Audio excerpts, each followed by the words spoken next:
আসসালামু আলাইকুম, কেমন আছেন আপনারা এই ঠান্ডায়? তো ঠান্ডার মধ্যে কার কবুতরগুলো কেমন আছে অবশ্যই বলবেন। তো প্রায় এখন 8টা 9টা বাজে বা ধরুন 10টার মতো বাজে। এখন আমি আমার কবুতরগুলো হচ্ছে আমার লফট থেকে বার করলাম, কেননা অত্যন্ত ঠান্ডা। আর আজ 2 দিন ধরে আবহাওয়াটা এত পরিমাণে খারাপ যে কবুতরের জন্য সকাল সকাল ছাড়া খুব কষ্টদায়ক। আর আপনার যদি সকালে খুব ফেন্সি দেশি কবুতর তো কোনো ব্যাপারই না, ফেন্সি কবুতর যদি আপনি খুব সকালে ছেড়ে দেন তাহলে এই সময় তাদের ঠান্ডা লাগতে পারে। এবং এই সময় আমি একটা কথা বলতে পারি, কবুতরদের সবসময় গরম জল খেতে দিবেন। মানে একবার গরম জল করে দিলে সেটা পুরো দিন খাবে, ঠান্ডা হয়ে গেলে কোনো ব্যাপার না। এখানে আমাদের বাচ্চা দুটো আছে, এই বাচ্চা দুটো প্রায় ঠান্ডা ঠান্ডা লেগে গেছে মনে হয় হালকা করে। তো এইখানে হচ্ছে আমাদের কিউট কিউট লক্ষা দুটোকে আটকে দিয়েছি, কেননা কালকে আমি তাদের ছেড়ে দিয়েছি এবং তারা সন্ধ্যা হয়ে গেছে তবুও যে তারা ঘরে আসে না। আর ঠান্ডার জন্য পুরোটা একদম একদম কভার করে দিয়েছি যেন ঠান্ডা বাতাস না ঢোকে। আর দিনের বেলা সেগুলো বের করে দিচ্ছি। আর বাচ্চা দুটো এখানে লুকিয়ে আছে, তো বেশ কষ্টে ঠান্ডা লেগে গেছে। আর এখানে সুন্দরী এবং সুন্দরী বেবি দুটো, তারা যেহেতু ক্রস তাই তাদের দেশি কবুতরের মতো দুটোই হয়েছে। দেখতে সুন্দরী, তার মার মতো ততটা হয়নি। আর তার মার জন্য হচ্ছে নতুন একটা কিছু ব্যবস্থা করতে হবে, সেটা আমি মনে মনে ভেবে রেখেছি, ইনশাল্লাহ সেটাও নিয়ে আসবো। তো আনার পর আপনাদেরকে উপহার বা সারপ্রাইজ এরকম একটা কিছু আপনারা ভাববেন বা দেখবেন। তো এখানে হচ্ছে কবুতরগুলো খেতে দিয়েছে, আর বেশ ঠান্ডা, ওই জন্য কবুতরগুলো বাচ্চাগুলো ঠিকঠাক খাচ্ছে না এবং বাচ্চাগুলো কোনো সমস্যা হয়ে গেছে। এত ঠান্ডার মধ্যে কবুতর না নেওয়াই বেস্ট মনে করি আমি। এই যে বাচ্চাটাকে দেখছি প্রায় মুখের মধ্যে কি লাল লাল দেখাচ্ছে, বাচ্চাটা খায়নি। আর অনেক ঠান্ডার জন্য প্রচণ্ড ঠান্ডা লেগেছে, দেখুন এই যে মুখের মধ্যে আমি ভালো করে দেখছি যে কিছু হয়েছে কি না।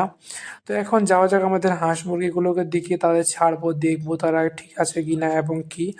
তো প্রথমেই দরজা খোলার পরে হচ্ছে ছেড়ে দিয়েছি। আর আমরা হচ্ছে আমাদের হাঁসগুলোকে সবসময় হচ্ছে ধান খেতে দিই, কেননা ধান খেলে ডিমের প্রোডাকশন অনেক বেশি। প্রায় আমাদের 6টার মতো, সাত আটটার মতো হাঁস আছে, তার মধ্যে মেয়ে হাঁস হচ্ছে 6টা মনে হয়, তার মধ্যে দেখা যায় কটা ডিম দিয়েছে। তো সবগুলো হাঁস ছেড়ে দিয়েছি, ছেড়ে দেওয়ার পর তারা খাচ্ছে এবং চলে যাচ্ছে। তো মাশাল্লাহ ঘরে ঢোকার মাত্রই একটা দেখতে পেলাম এখানে একটা পড়ে আছে। আর আরও দেখবো চেক করে আছে কি না। তো এখানে আরও 2টা। তো আজকে প্রায় মাত্র 3টা ডিম পেড়েছে, কোনোদিন 3টা, কোনোদিন 4টা, কোনোদিন 5টা, 6টা অবধিও পারে। তো আপনারাও আপনাদের চাহিদার জন্য, ডিমের চাহিদা পূরণ করার জন্য এইভাবে দেশি হাঁস পালন করতে পারেন। ডিমের সাইজগুলো বেশ অনেক বড়, দেশি না এগুলো, জাস্ট ক্রস ক্রস না ক্যাম্বেল, খাকি ক্যাম্বেল টাইপের বা হাঁস বলে। তো এখানে প্রায় ডিমগুলো এইটা রাখার জন্য এটা প্রায় অর্ধেক হয়, তখন এখান থেকে ডিমগুলো আমরা নিয়ে যাই। তো দেখাবো কতগুলো ডিম হয়েছে। এই যে অন্ধকার প্রায় 6টা আর 3 9টা ডিম হয়ে গেল। আরও এখানে রাখতে হবে কতগুলো করে ডিম পাওয়া যায়। তো মাশাল্লাহ, কে কে হাঁস মুরগি কবুতর পালন করে অবশ্যই বলবেন। আর আমার ভিডিওগুলো কেমন লাগে কমেন্ট করতে ভুলবেন না এবং পাশে থাকবেন। এখানে হচ্ছে একটা মুরগি, এই যে ও অনেকগুলো ডিম নিয়ে বসে আছে। এই সময় ডিম কুচে বসলে হয়তো বাচ্চা বাঁচবে না একটাও। তাই এখনকার ডিমগুলো খেয়ে নেবেন বা খাওয়ার চেষ্টা করবেন।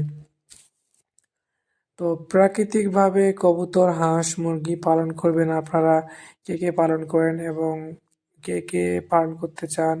কোনো অসুবিধা কোনো সমস্যা হলে আমাকে মেসেজ করতে পারেন। তো আমার ব্লগগুলো কেমন হচ্ছে, যদিও ততটা ভালো না, তবুও আপনাদেরকে দেখানোর চেষ্টা করছি। এবং এই সময় অনেক ঠান্ডা, ঠান্ডার জন্য সব হাঁস মুরগি অনেক টেনশন এবং চিন্তা, বেচারাগুলো ঠান্ডা লেগে যাচ্ছে।